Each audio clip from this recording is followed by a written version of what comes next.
The COINTELPRO agents expose themselves. All you need is one of them identified, and then they're all linked. Whitney Webb worked with this guy, Ryan Christensen, from Vagabond something. The main point is that he was tied to the hip of Adam Green. You got Nico House. He did this interview with Whitney Webb. He's saying it's too risky to upload it to YouTube. Go to here, this Rockfin. He's saying pay $10 a month and you can watch us all. I see he's plugging Convo Couch. He's plugging Slow News Day and Glory. This Frank Analysis is getting plugged by him. Convo Couch links directly to Roar Media, which I have shown is put together by a guy named Mitchell Helt.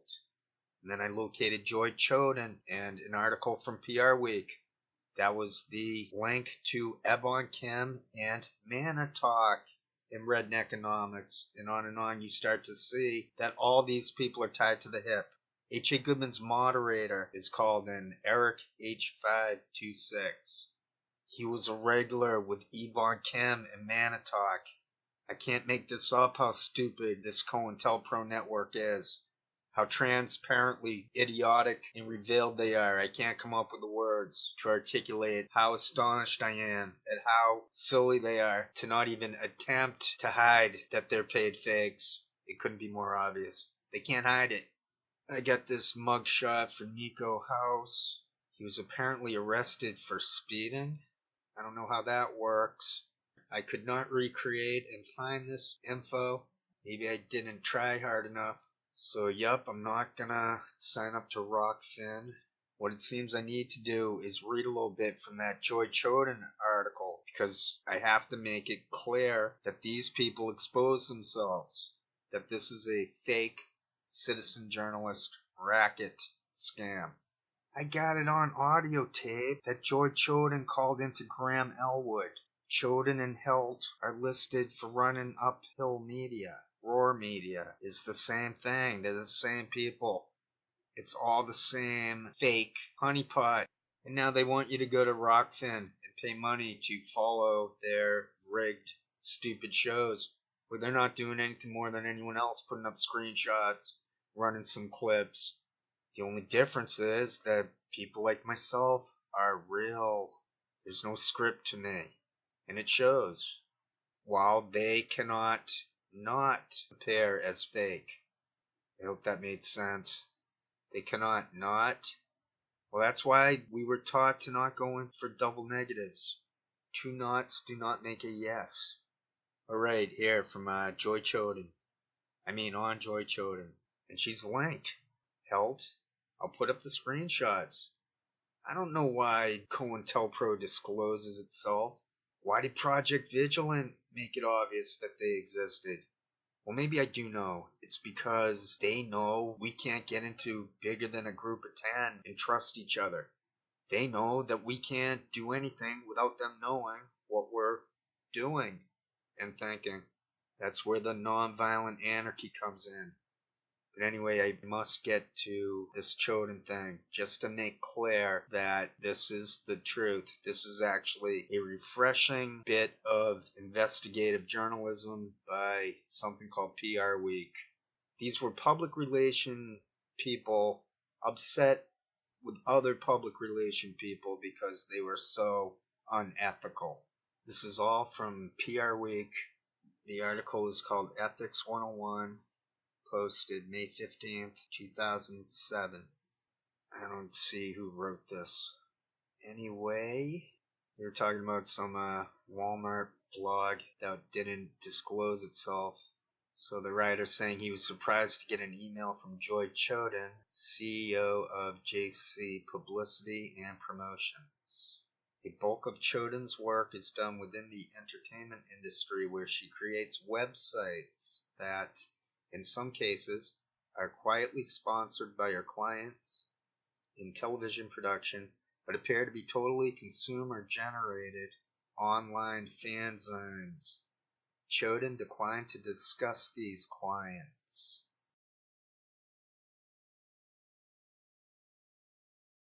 I think this is pretty funny stuff. My exposing an astroturfing unit with links to Graham Elwood, Jimmy Dore, and not just no-name nobodies called Ebon Cam, Manitok, Oz.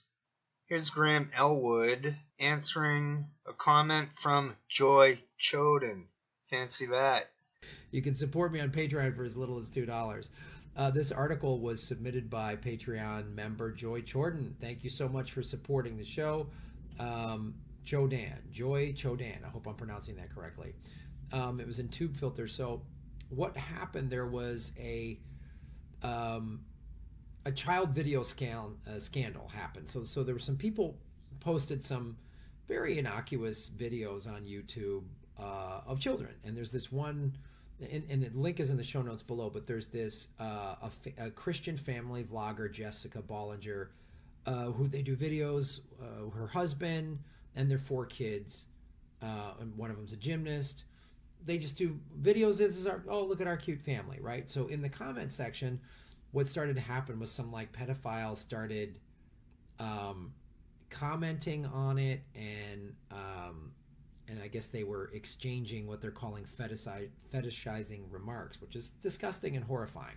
Joy Choden's the woman who I linked to Uphill Media, Roar Media. She admitted in an interview many years ago that she forms fake citizen journalist websites.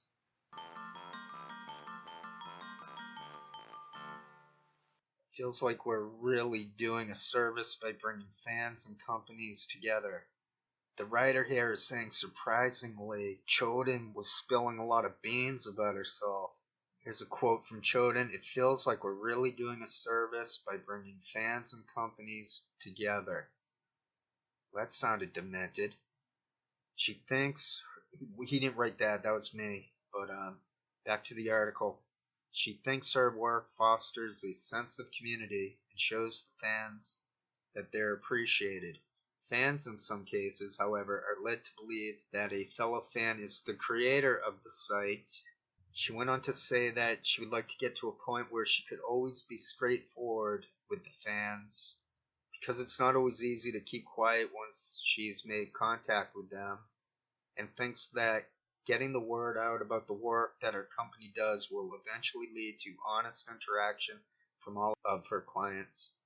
In the meantime, companies want to give the impression that the demand for whatever they're offering is coming directly from the consumer, so many of her clients will continue to ask for anonymity, which, of course, doesn't preclude JC Publicity from bearing some of the responsibility.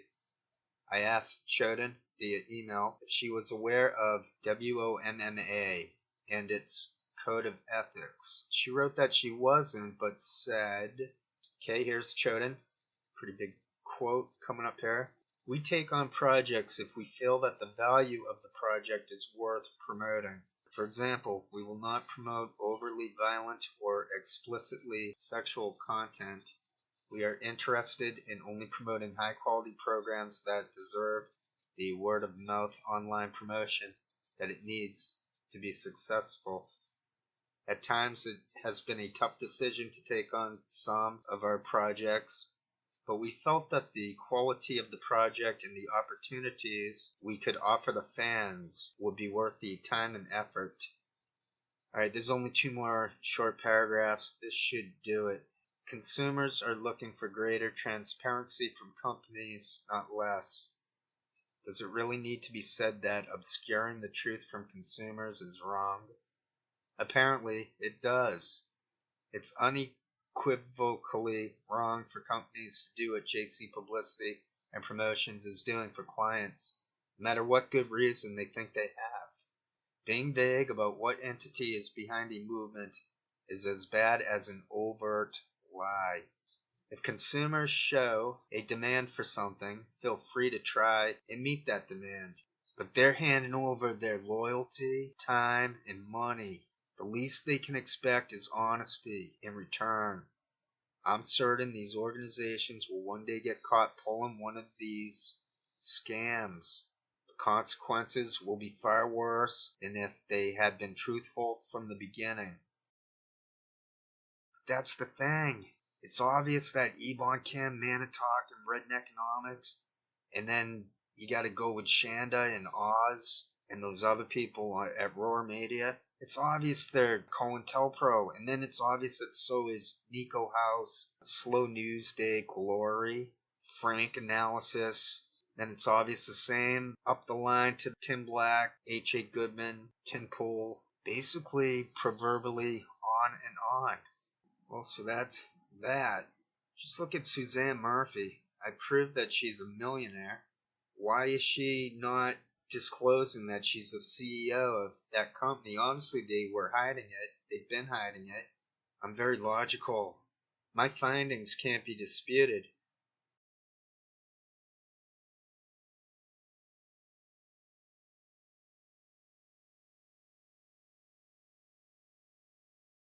Shaking her head up and down.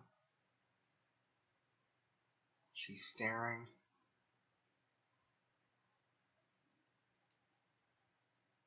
She's staring at Redneckonomics.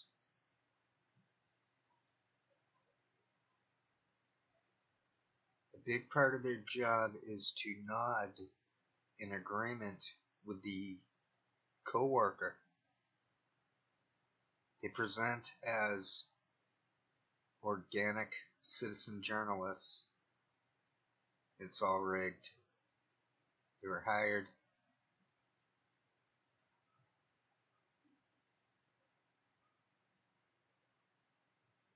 Redneckonomics came out to be pro-looting.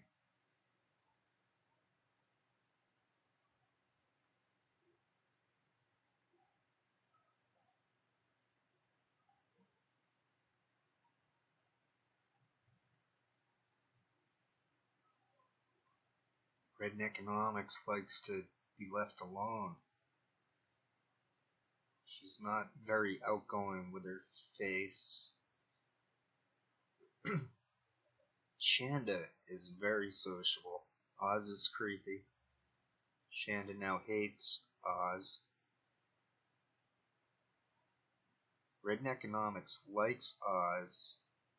She knows that he's the one putting together the shows, that he has the power. Maybe Redneckonomics is thinking about becoming Shanda, because it doesn't seem likely she's really married to that Manitalk guy.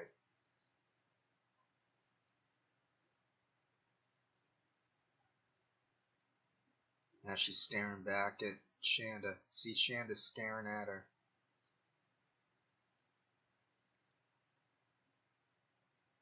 Redneckonomics looks over to apparently the clock.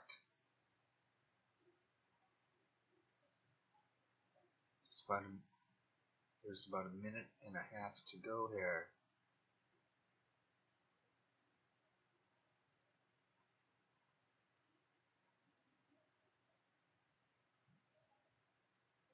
They're looking at each other.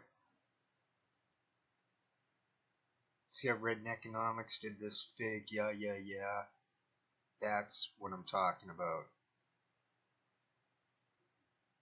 Redneckonomics was in a really bad mood. Here she seems a little bit more cheery. If you look at her when she first came out a few years ago, she looked much younger. She seemed much less sedated.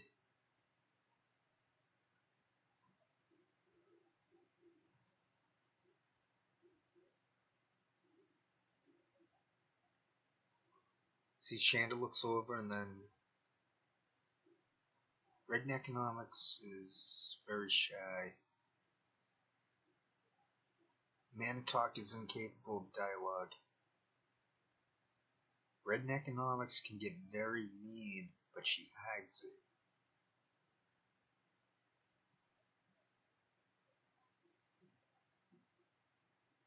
Why does this Shanda woman stare her down for the whole show? That's what I kept noticing.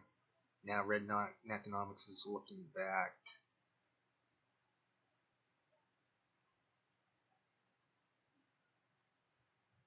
She's got a very subtle face, this Redneckonomics.